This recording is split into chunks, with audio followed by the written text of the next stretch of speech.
আশার যে প্রসব বেদনা, সেই বেদনা পর্যন্ত আমি অনুভব করি।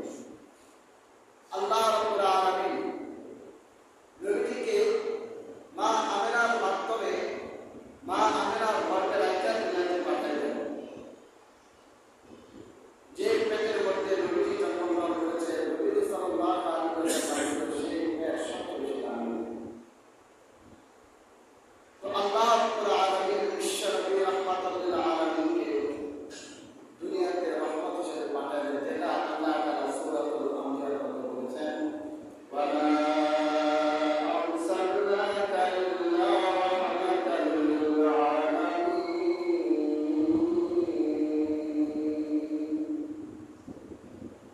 আল্লাহ বলেন, আমি আপনাকে বিশ্ববাসীর জন্য রহমত বানিয়ে পাঠাইলাম।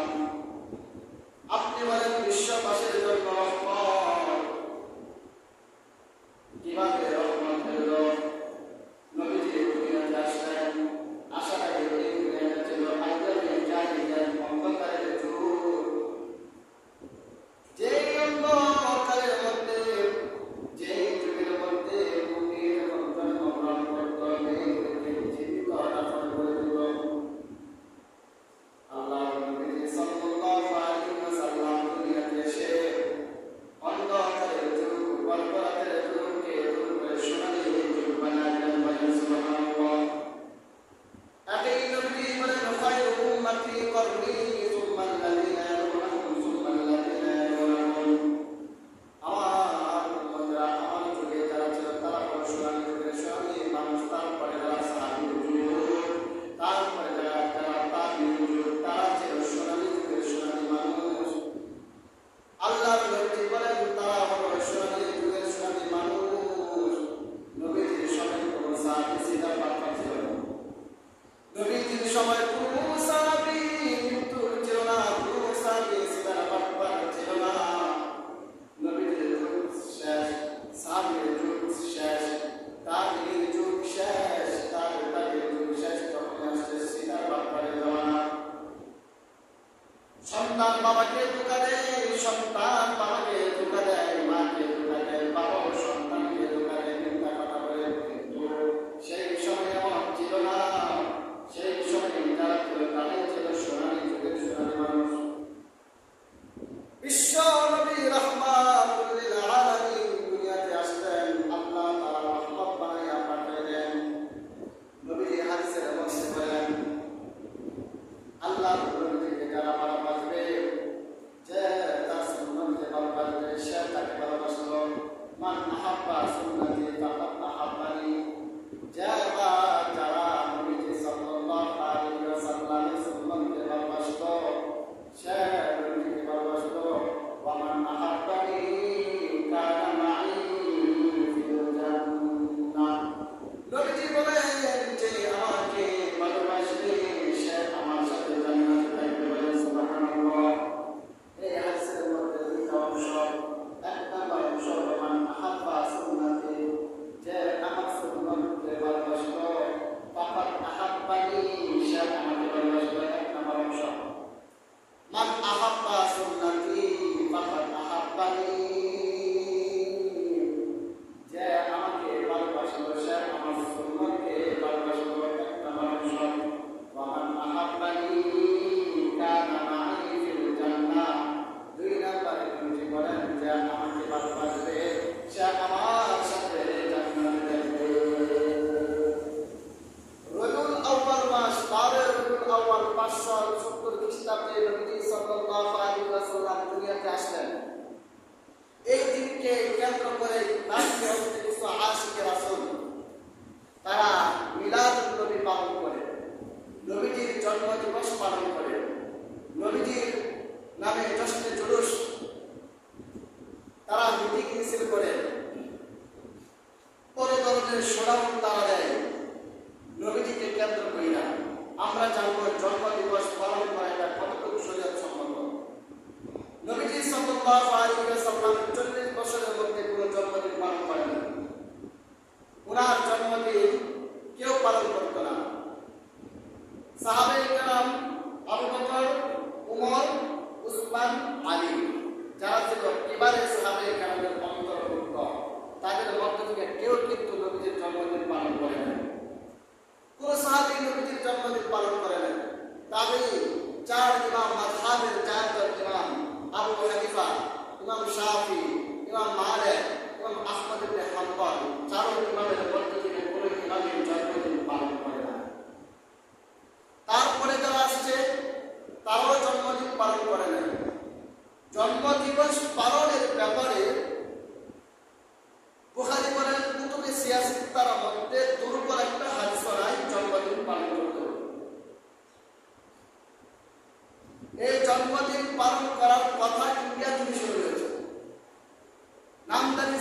একজন আলেম ছিল, সেই আলেম নবীজি সাল্লাল্লাহু আলাইহি ওয়াসাল্লাম 12 রবিউল আউয়াল জন্মগ্রহণ করেছেন, সেই দিনটি কেন্দ্র করে জন্মদিন পালন করেন। আল্লাহর নবীজি সাল্লাল্লাহু আলাইহি ওয়াসাল্লাম দুনিয়াতে আসতে সবাই আনন্দিত। আরে আবু তালেব, আবু লাহাব নবীজির জন্মের কথা শুনে তার কাছে থেকে আদর করেছে। যেই নবীজি দুনিয়াতে আসার পরে যখন শুনছে মুহাম্মদ দুনিয়াতে আসছে, সাথে সাথে তার কাছে থেকে আজাদ করে দিয়েছে, অর্থাৎ গোলাম ছিল, গোলাম থেকে মুক্ত করে দিয়েছে। আবার যখন নবীজি সাল্লাল্লাহু আলাইহি ওয়াসাল্লাম সেই আবু লাহাবকে দাওয়াত দিল, দিনের দাওয়াত, আবু লাহাব বলল, তাব্বাল্লাকা আন হাযা জামাতানা, তুমি কি এই জন্যই কি আমাদেরকে জমা করেছো, আর তুমি ধ্বংস হও? আমার আল্লাহ সেটা সহ্য করতে পারে নাই, সাথে সাথে সূরা লাহাব নাযিল করে উত্তর দিয়ে দিল, তাব্বাত ইয়াদা আবি লাহাবিন ওয়া তাব। এলাকারা কার জন্য বন্ধ করে? আল্লাহ তার জন্য স্মরণ দোয়া করেছে, আরে তুমি ধ্বংস হও, হাত ধ্বংস হও, মাল গান সব ধ্বংস। ওই মুহাম্মদ এই জন্যই কি আমাদেরকে জমা করেছ? অথচ আবু লাহাবের ভিতরে নবীজির প্রেম ছিল, আশিক ছিল, এসকে নবী তার ভিতরে ছিল, এসক তার ভিতরে ছিল। যখন দিনের দিকে দাওয়াত দেওয়া শুরু করলো, তখন এই সে শত্রু হয়ে গেছে। তো বর্তমানে কিছু আছে আশিকের রাসূল, তারা আশিকের রাসূল মনে করে মিলাদুন নবী পালন করে।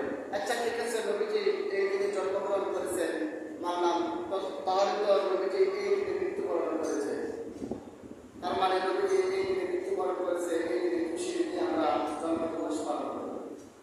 জন্মদিবস পালন করা জায়েজ না, জন্মদিবস পালন করা জায়েজ না। সূরা ইউনূসের মধ্যে আল্লাহ রাব্বুল আলামিন বলেন, কুল বিফাদলি ওয়া বিরহমাতিহি, ও নবীজি আপনি বলুন, ফাবিযালিকা ফালইফরাহু। আল্লাহ রাব্বুল আলামিনের দয়া এবং রহমতের, দয়া এবং রহমত দ্বারা যেন তারা আনন্দিত হয়। ওয়া খায়রুম মিম্মা ইয়াজমাউন। তো আসমান এবং জমিনের উপরে যা কিছু আছে সবগুলো থেকে শ্রেষ্ঠ হলো এই বিধান।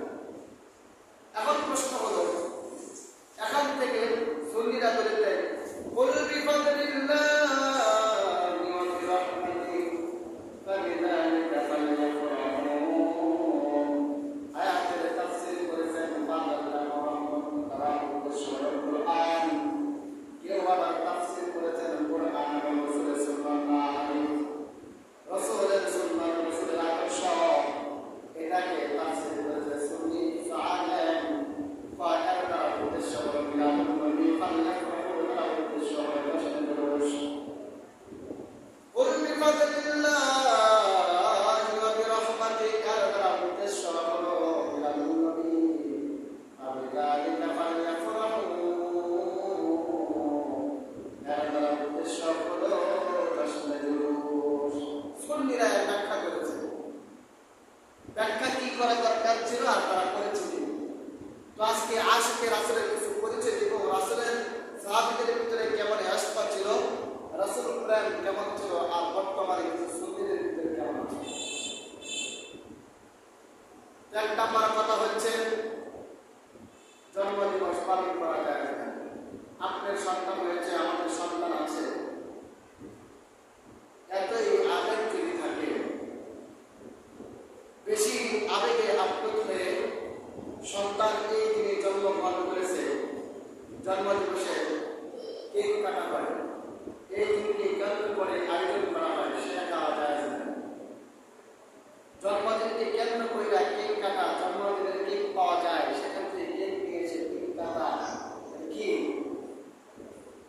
জন্মদিবস পালন করা যায় না। টাকা হয়েছে দিকে নষ্ট করবেন, কি একটা অবস্থা, কি কথা, কি খ্রিস্টান আমাদের ভিতরে ঢুকে গেছে।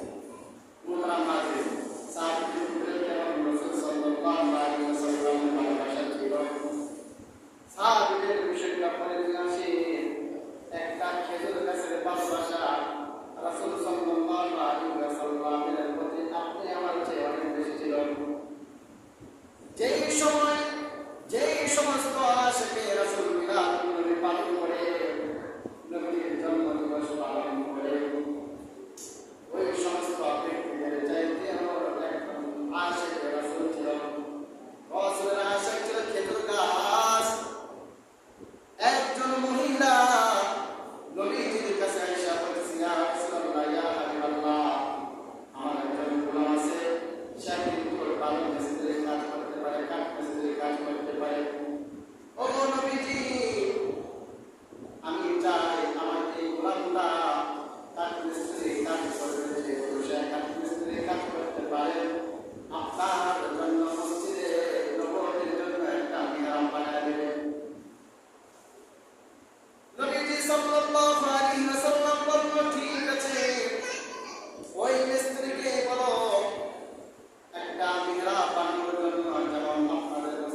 সুন্দর করে বানাইছে।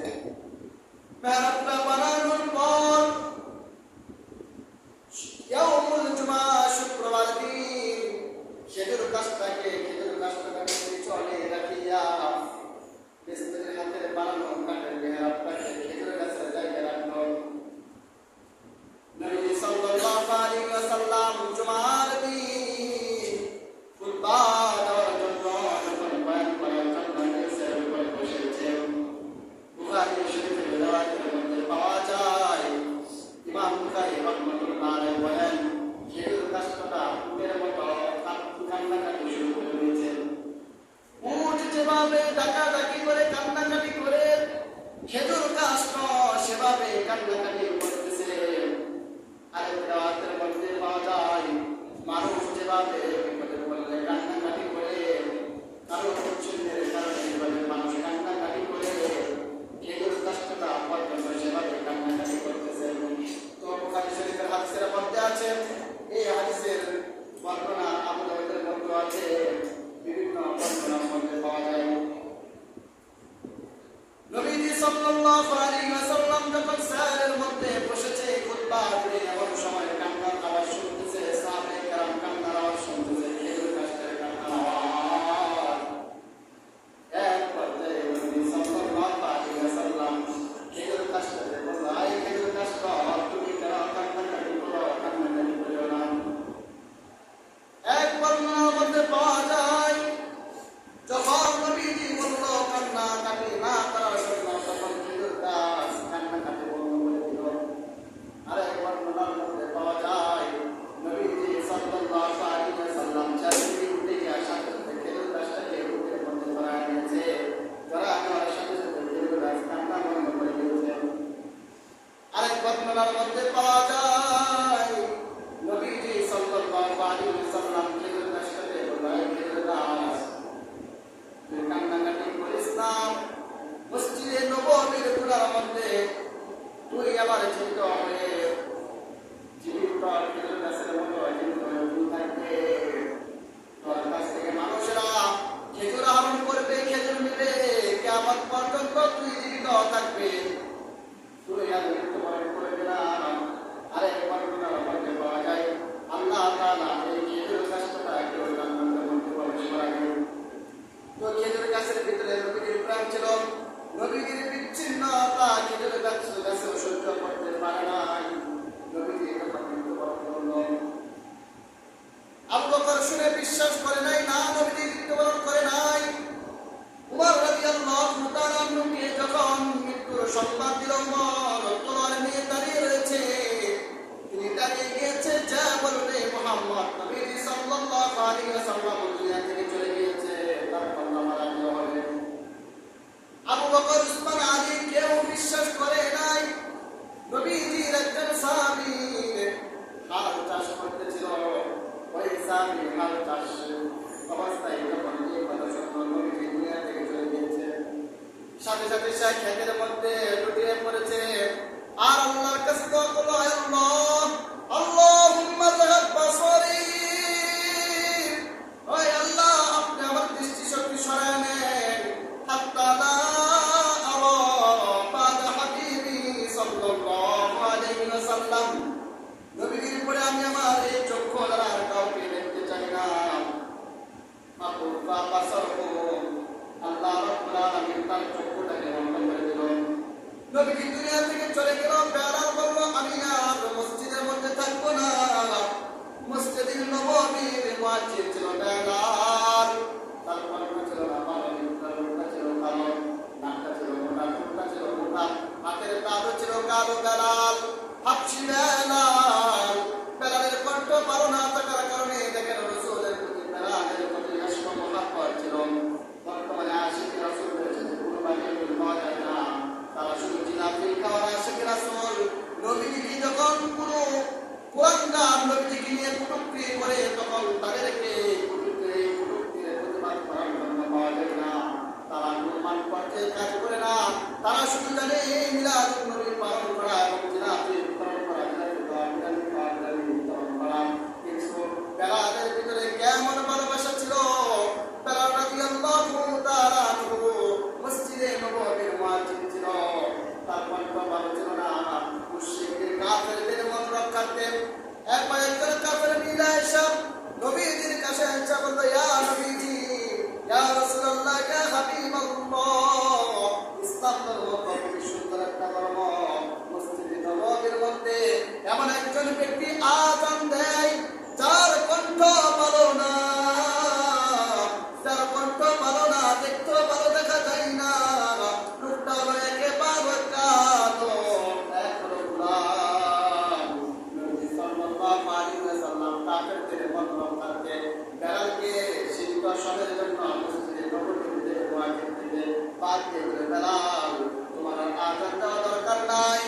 একজন সুরমা কণ্ঠের অধিকারী মুয়াজ্জিনকে মসজিদে নববীতে নিয়োগ দেওয়া হলো।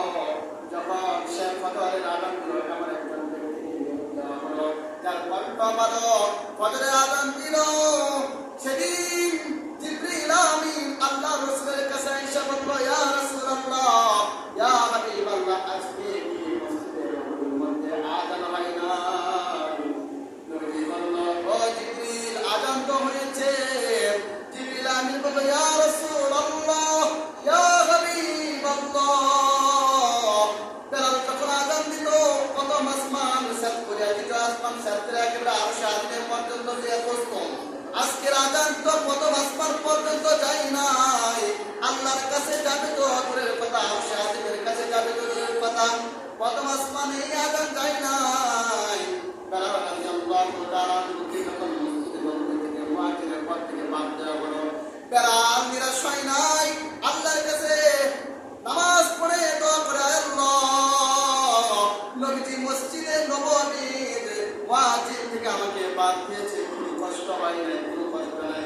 আল্লাহ, আল্লাহ যদি আপনি প্রত্যেকটা নবীকে নির্দেশ দিয়ে দিতেন, যারা হবে সুন্দর তাদেরকে আপনার সাহাবী বানাবেন, যারা হবে উঁচু বংশের মানুষ তাদেরকে আপনার সাহাবী বানাবেন, তাহলে আমি বেলাল কিন্তু প্রতিবাদ করতাম।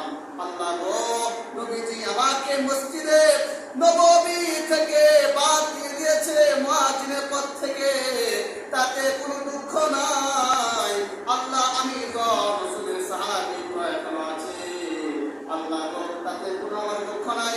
আল্লাহর কাছে দোয়া করেছেন, আমার আল্লাহ রাব্বুল আলামিন বেলালের আমলটাকে এতই পছন্দ করেছিল, নবীজি যখন জান্নাতের মধ্যে গিয়েছে, জান্নাতের ভ্রমণ করে বেলালের জান্নাতের মধ্যে গিয়ে দেখে বেলালের পায়ের হাঁটার আওয়াজ। নবীজি ভ্রমণ করে এসে বেলালকে জিজ্ঞাসা করলো, বেলাল, আমি যখন জান্নাতে গেলাম, জান্নাতে যাওয়ার পর সেখানে তোমার জান্নাতের মধ্যে হাঁটার আওয়াজ শুনতে পাইলাম, বেলাল, তোমার কি আমল আছে আমাকে বলো। আল্লাহর নবীজির কথা শুনে বেলাল বলে, ইয়া রাসূলুল্লাহ, ইয়া হাবিবাল্লাহ, আমার এমনি কোনো আমল নাই, তবে একটা আমল আছে। আমি সব সময় ওযু অবস্থায় থেকে আরেকটা আমল হলো, আল্লাহ সূরা ইখলাস আমি বেশি বেশি করে তেলাওয়াত করি। আল্লাহর নবী বলল, মনে হয় আল্লাহ তাআলা তোমার এই আমলের প্রতি পছন্দ করিয়া তোমার আওয়াজ আমি জান্নাতের মধ্যে পেয়েছি। বেলাল রাদিয়াল্লাহু তাআলা ছিল কালো মানুষ, কিন্তু তাকে দেখতে পারতো না, কিন্তু সেই লোকটা ছিল আল্লাহর কাছে ভালো। তো বেলাল রাদিয়াল্লাহু তাআলা রাসূলকে কত ভালোবাসতো। নবীজি যখন মৃত্যুবরণ করলো, মৃত্যুবরণ করার সময় বেলাল মদিনা ছেড়ে মক্কাতে চলে গেল। বেলাল হাবশে অনাথে জায়গার মধ্যে নবীজি নাই, আমি আর মদিনার মধ্যে থাকবো না, এই কথা বলে বেলাল মদিনা থেকে চলে গেল। মদিনা থেকে চলে গেল, বেলাল আর আযান দিবে না। কোন একটা কারণে বেলাল যখন মসজিদে নববীর মধ্যে আসলো, মদিনার মধ্যে প্রবেশ করলো, নবী সাল্লাল্লাহু আলাইহি ওয়াসাল্লামের নয়নের মণি হাসান হুসাইন বেলালকে দেখে বলল, ও বেলাল, আপনাকে দেখার মধ্যে নানার কথা স্মরণে পড়ছে। বেলাল গো, তোমাকে দেখার দ্বারাই নানার কথা স্মরণে পড়ছে। ও বেলাল, আযান দাও। বেলাল রাদিয়াল্লাহু তাআলা আনহু রাসূল সাল্লাল্লাহু আলাইহি ওয়াসাল্লামের কলিজার টুকরা হাসান হুসাইনের কথা শুনি না মসজিদে নববীর মধ্যে আযান দেওয়া শুরু করলো। মদিনার সমস্ত মানুষ অপেক্ষায় আছে, বেলাল আযান দিবে আর আযানের জবাব দিবে। মসজিদে নববীর মধ্যে গিয়া বেলাল দাঁড়ায় আছেন, আল্লাহু আকবার, আল্লাহু আকবার বলল, আশহাদু আল্লা ইলাহা ইল্লাল্লাহ, আশহাদু আল্লা ইলাহা ইল্লাল্লাহ। বেলাল যখন বলে, আশহাদু আন্না মুহাম্মাদার রাসূলুল্লাহ, এই বাক্যটা বলার সাথে সাথে বেলাল রাদিয়াল্লাহু তাআলা জমিনের মধ্যে লুটিয়ে পড়ে গেল। মদিনাবাসী বলে, আযানের আর তো শব্দ পাই নাই, বেলালের কি হয়েছে? গিয়ে দেখে বেলাল মসজিদে মিহরাবের মধ্যে, মসজিদে নববীর মিহরাবের মধ্যে এই বাক্যটা লুটিয়ে পড়ে গিয়েছে। বেলালের যখন জ্ঞান ফিরে আসলো, বেলালকে জিজ্ঞাসা করলো, বেলাল তোমার কেন এমন অবস্থা হয়েছে? বেলাল বলল, আমি যখন আশহাদু আন্না মুহাম্মাদার রাসূলুল্লাহ বলতাম, তখন নবীজির ঘরের দিকে তাকাইয়া নবীজির চেহারাটা দেখতাম। আজকে আমি এই বাক্যটা বলে চেহারা করে দেখি আমার নবীজি নাই, নবীজির বিরহ যারা আমি কিন্তু সহ্য করতে পারি নাই। হানজালা রাদিয়াল্লাহু তাআলা একটা সাহাবী, ইসলামের মধ্যে কেউ কেউ শহীদদের বাবা হয়েছেন, কেউ আবার শহীদদের স্ত্রী হয়েছেন, কেউ আবার শহীদদের সন্তান হয়েছেন। নবীজির কত আশেক ছিল। মসজিদে নববীর মধ্যে আল্লাহর নবীজি একদিন যুদ্ধের জন্য তালিকা করতেছে, নাম দেখাচ্ছে কোন কোন সাহাবী যুদ্ধের মধ্যে যাবে। এমন সময় একজন মহিলা দুধের বাচ্চাটাকে নিয়ে মসজিদে নববীর মধ্যে নিয়ে গেল। ইয়া বলল, ইয়া রাসূলুল্লাহ, ইয়া হাবিবাল্লাহ, আমার এই দুধের বাচ্চার নামের তালিকাটা আপনি করেন, তালিকার মধ্যে আমার এই দুধের বাচ্চাটার নাম করে লিখে নেন।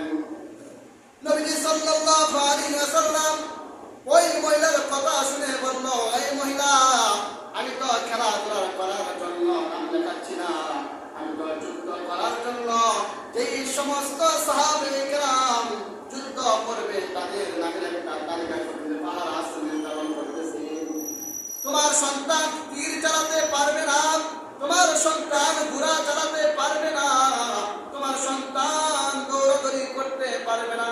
কিভাবে পারবে? তোমার সন্তান তো এখনো লুকায় লুকায়। নবী সাল্লাল্লাহু আলাইহি ওয়াসাল্লামের এই দরদ মাখা কণ্ঠে কথা শুনে মহিলা বলল, ইয়া রাসূলুল্লাহ, ইয়া হাবিবাল্লাহ, আমি জানি আমার সন্তান তীর চালাতে পারবে না, আমার সন্তান ঘোড়ার মধ্যে সওয়ার হতে পারবে না, আমার সন্তান দৌড়াদৌড়ি করতে পারবে না, যুদ্ধ করতে পারবে না। ইয়া রাসূলুল্লাহ, আমি আমার এই দুধের সন্তানটাকে আমি এই জন্যই দিয়েছি, যখন শত্রুরা আপনাকে লক্ষ্য করে তীর চালাবে, তখন আমার এই সন্তানটাকে আপনি এমন ভাবে ব্যবহার করবেন যেন আপনার শরীরের মধ্যে কোনো তীর না রাখতে পারে। এটা ছিল নবীজি আশেক। নবীজি সাল্লাল্লাহু আলাইহি ওয়াসাল্লামের সাহাবী হানজালা সবে মাত্র বিবাহ করেছে। যুবক ভাইরা ভালো করে কথাটা শুনুন। নবীজি সাল্লাল্লাহু আলাইহি ওয়াসাল্লামের সাহাবী হানজালা সবে মাত্র বিবাহ করেছে। আসর করে রাত্র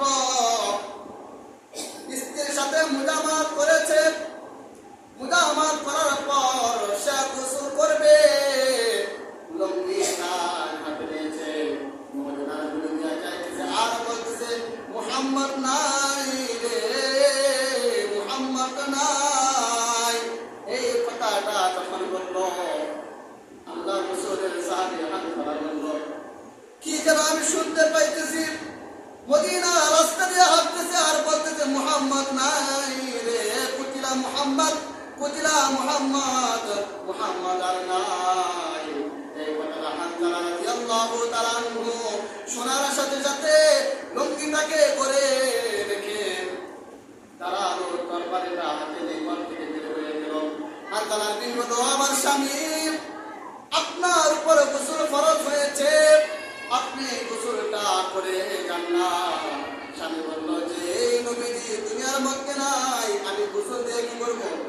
সাথে সাথে হানজালা রাদিয়াল্লাহু তাআলা তরবারি নিয়ে উহুদের প্রান্তরের দিকে রওনা হয়েছেন।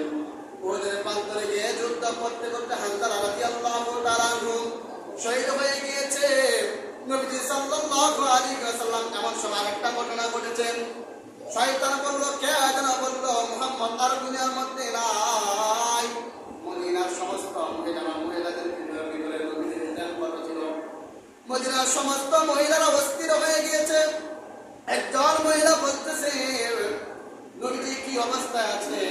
তখন বলতেছে, তোমার আব্বা ভালো অবস্থায় আছে, তোমার স্বামী ভালো অবস্থায় আছেন। মহিলা বলল, আমি তো আমার বাবার কথা জিগাই নাই, আমি আমার সন্তানের কথা জিগাই নাই, আমার নবীজি কি অবস্থায় আছে? এক পর্যায়ে নবীজি সাল্লাল্লাহু আলাইহি ওয়াসাল্লামকে দেখে মহিলাটা নিজেকে সান্ত্বনা দিয়েছেন। নবীজিকে দেখে মহিলা বলতেছে, ইয়া রাসূলুল্লাহ, আমার স্বামী দুনিয়া থেকে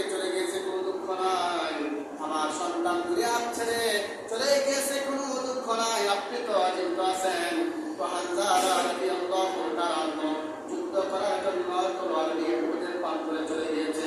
যুদ্ধ করতে করতে করতে করতে এক পর্যায়ে হানজালা রাদিয়াল্লাহু তাআলা আনহু শহীদ হয়ে গিয়েছে। এমন সময় আল্লাহ রাসূল সাল্লাল্লাহু আলাইহি ওয়াসাল্লাম উহুদের প্রান্তরে যারা শহীদ হয়ে গিয়েছে তাদের লাশগুলোকে জমা করার জন্য আল্লাহ রাসূল সাল্লাল্লাহু আলাইহি ওয়াসাল্লাম সাহাবীদেরকে নির্দেশ দিলেন, তাদের লাশগুলোকে জমা করো, তাদেরকে দাফন করে দেওয়া হবে। আর যুদ্ধের শহীদের হুকুম হলো, যারা প্রকৃতপক্ষে শহীদ, শরীরের মধ্যে যেই জামা থাকবে সেই অবস্থায় রক্ত মাখা অবস্থায় তাকে দাফন করা হবে। এই অবস্থায় হানজালার বিবি রাসূলের কাছে গিয়ে বলতেছে, ইয়া রাসূলুল্লাহ, ইয়া হাবিবাল্লাহ, আপনার সাহাবী হানজালার উপর গোসল ফরজ ছিল, আপনার কথা শুনে সে গোসলটা না করে কিন্তু কোরআন নিয়ে যুদ্ধের প্রান্তরে বের হয়ে গিয়েছে। দেখেন আপনার সাহাবী হানজালা কোথায় আছেন? আল্লাহর নবী সাল্লাল্লাহু আলাইহি ওয়াসাল্লাম তার বিবির কথা শুনে না সাহাবীদেরকে বলল, সাহাবীরা দেখো আমার সাহাবী হানজালার লাশটা কোথায় আছেন? সাহাবায়ে কেরাম ওদের প্রান্তরের মধ্যে হানজালার লাশটা